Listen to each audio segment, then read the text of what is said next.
ครับมาเลยครับ13/4/69 13/4/69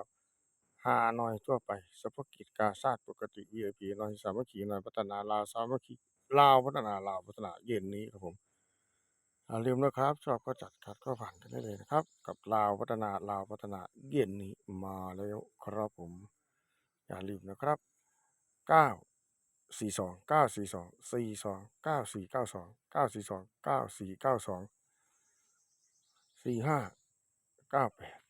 95ครับผมอย่าลืมนะครับจอบประจัดขัดก็ผ่านกันได้เลยครับรวยรวยรวยรายวันครับอ้อดวงหน้าเพื่อนครับผมมาแล้วมาแล้ว13/4/69 13/4/69ฮานอยทั่วไปฮานอยทั่วไป942 42 9492 942 42 9492อย่าลืมนะครับอ้อดวงหน้าเพื่อนชอบก็จัดขัดก็ผ่านกันได้เลยนะครับกับลาวทั่วไปลาวพัฒนาฮานอยทั่วไปครับผม